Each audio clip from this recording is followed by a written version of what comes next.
Hey my good friends, Sam Haymart with Test Driven TV. Today we're test driving the 2024 Audi Q8 e-tron Quattro, Audi's flagship electric SUV. Top of the line, baby. So we're gonna have a good look at it inside and out. We're gonna take it for a drive and then I'm gonna tell you what I really think.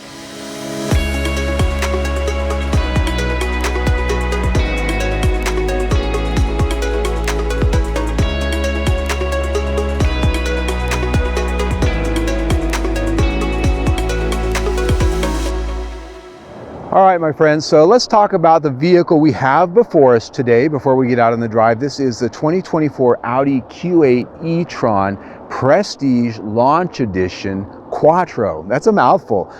Suffice it to say, this is the fully loaded top of the line with a lot of options, and that's why, as tested, we're at $91,000 and some change. This is just about all that you can spend here, albeit but for a couple extra things. And so this is a vehicle that really isn't entirely related to the Q8 that has gasoline engines in it. It has its own platform, its own architecture, even though it looks virtually identical from across the parking lot. Shorter wheelbase, slightly shorter length, and of course it has a much smaller carbon footprint. Looking at the wheels, 21-inch wheels, and these are an aero design as you might expect with an EV. The grille is Audi's single frame grille design. Big LED headlamps, and those have a nice projection that they put out at night when you walk up to the vehicle. If you've got it up against a wall, it says e-tron there, and when you pop these doors open, it also projects e-tron down on the ground. Niceties, right? The color, nice optional color of charcoal gray metallic. Of course, they have another name for it, but why is it an extra option for this color? Well, it's probably a popularity fee because honestly, it just doesn't really cost extra money to make variations of different colors for the most part.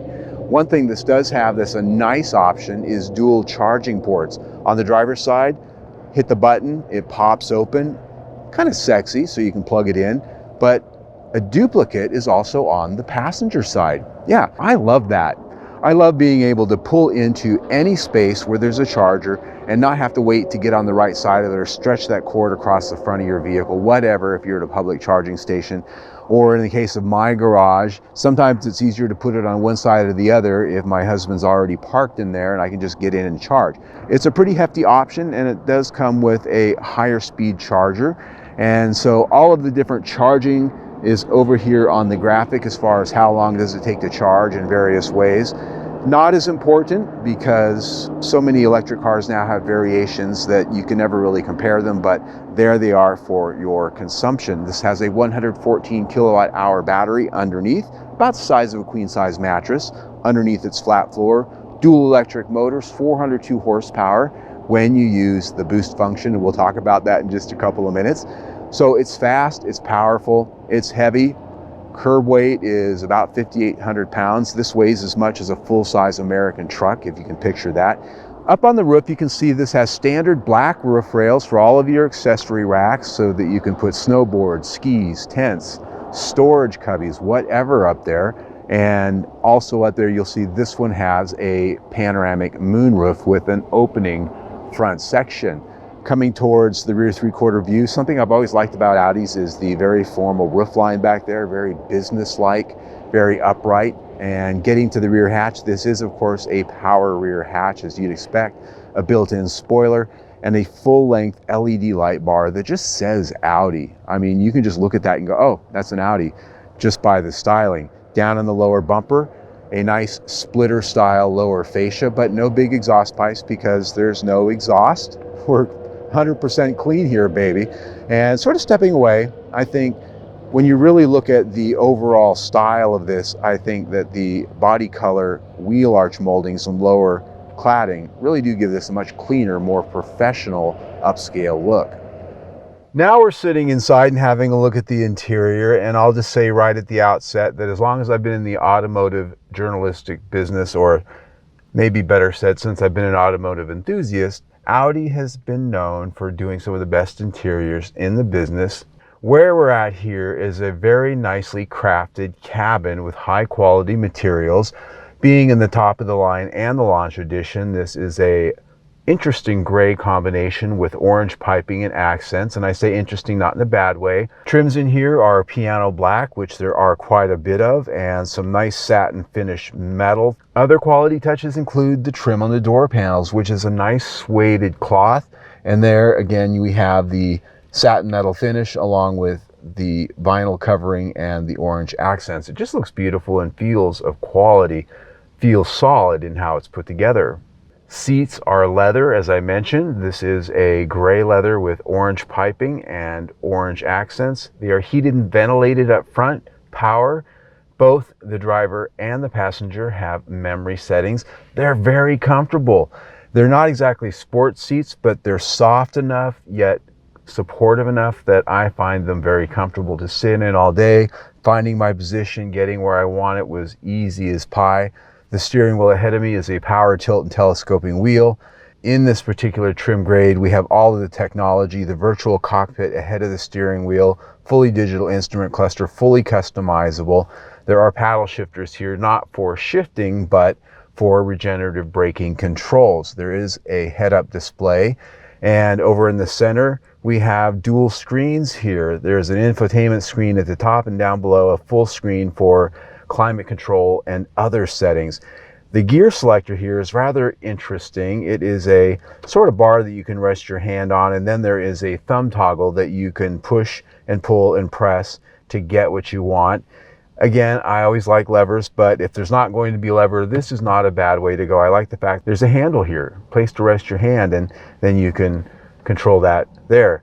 Down low in the center console, this is an interesting and maybe even complex design. This has a roll top which slides open, and then there are cup holders down there, and those can fold out of the way, and then you can just have a storage bin if you don't actually do cup holders. There's a wireless charger off to the side that allows you to put your phone down there and charge it. Storage inside here, not super big, not quite the size of a square tissue box. It's just a little bit smaller. In fact, I don't think one would slide down in there very easily. Above me is the panoramic sunroof we talked about on the walk around. And it's not the largest one. It doesn't go all the way to the very back of the passenger compartment, but it does add a lot of light. And the best part is that this has a fully opaque cover. Some of the Audis and Volkswagens I've tested in the past few years had sort of a shade that didn't have a fully opaque quality to it, and sunlight still got through and heat still got through.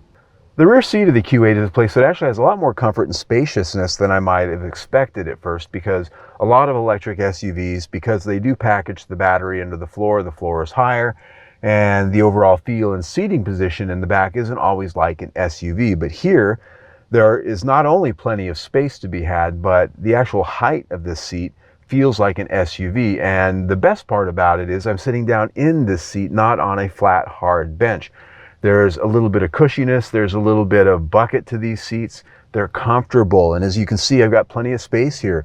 These seats are set for my height, about 5'8" with my tennis shoes on. I've got about 5 to 6 inches of knee room ahead of me. So a very tall person could be sitting here and I'd have plenty of space. And looking at the amenities back here, there are plenty. Big vents on the back of the center console, control panel for all of the HVAC back here, heated seat controls, love that. And then down below, a 12-volt and USB power ports for charging. There are window shades back here, which are always nice.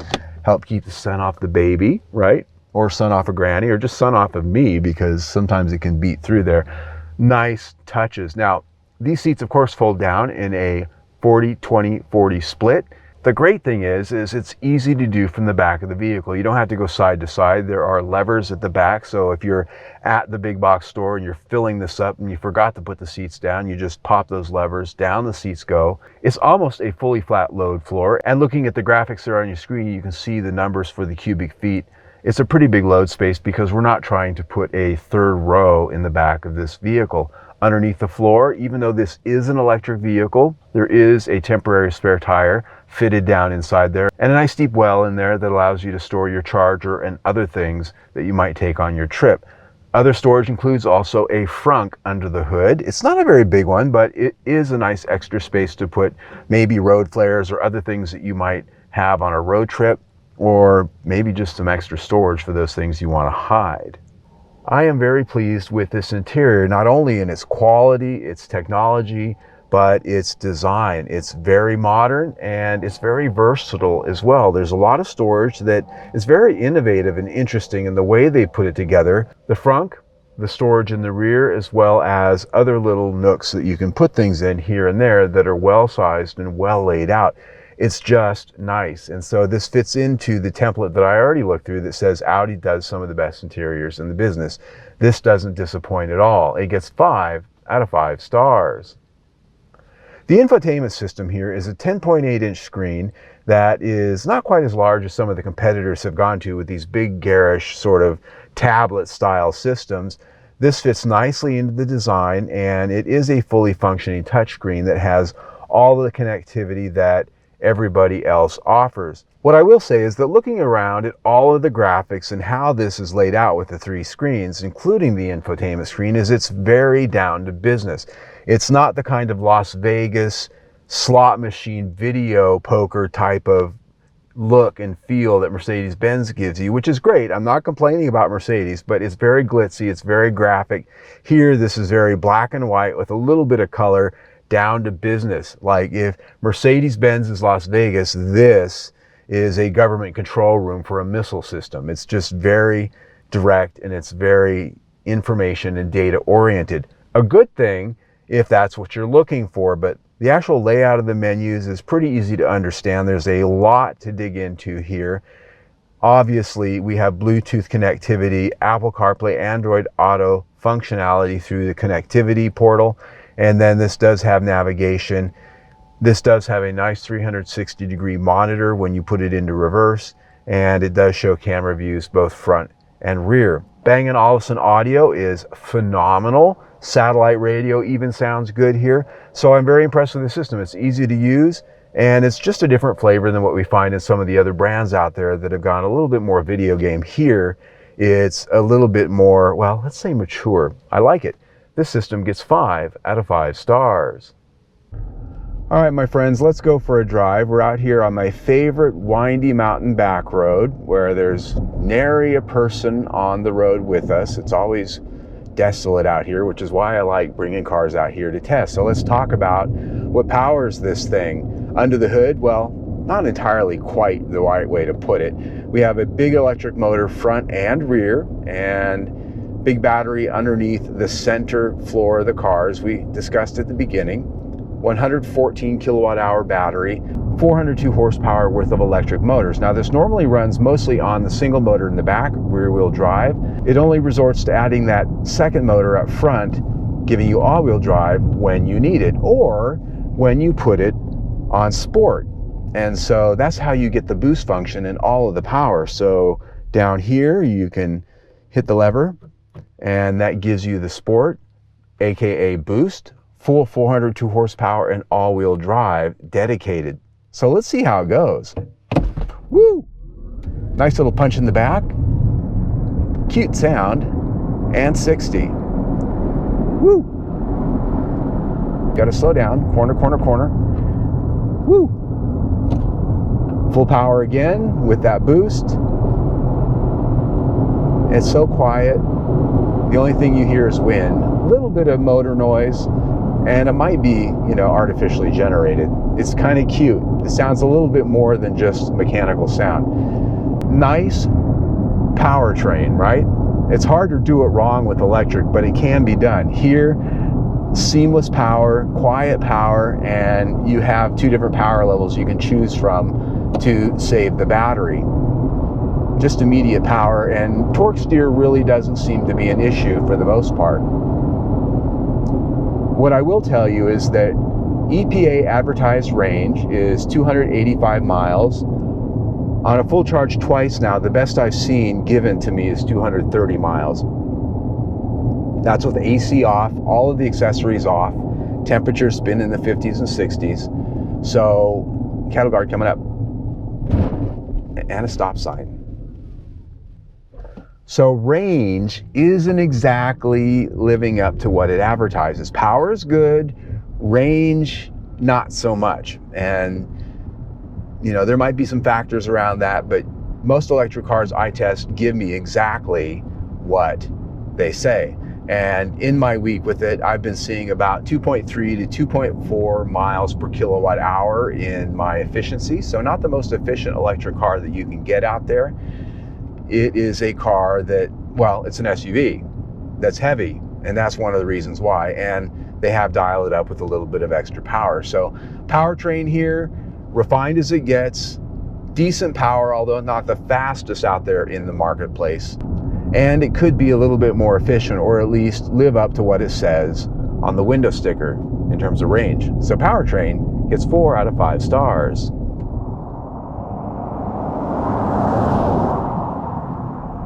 When it comes to the chassis and the overall ride, drive, and handling experience, this is a very solid chassis. I expect that from Audi, and as long as I've been driving Audis, they've always had this buttoned-down, business-like feel, and this car is absolutely no different. Now, one of the great benefits that they've done here is they've given this an adaptive air suspension, which helps to handle all of the weight of this battery and make this ride like a normal vehicle.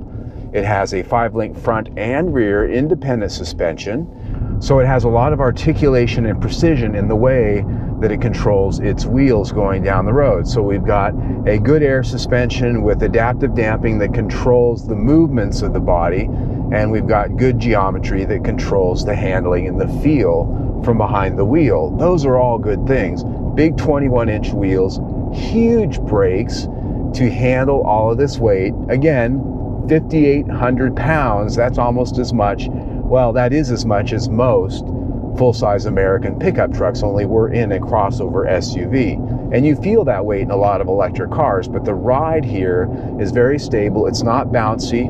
It's a firm Audi-esque ride, which means, unlike Mercedes-Benz, which tends to have a little bit of float and bob and fluff, this is a taut Audi in its driving and handling experience, which is great. I'm glad that came across in the translation. And so that means you can toss it around out on a back road in a curve and not feel like you're, going to have to white knuckle it. This is a vehicle that is going to appeal to most driving enthusiasts.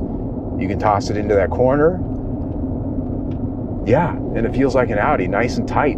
Now you do know you've got weight, but it feels nice and tight. And of course, with the drive modes, that does change up the overall feel of the suspension, whether you go for comfort all the way up to dynamic. So that is good.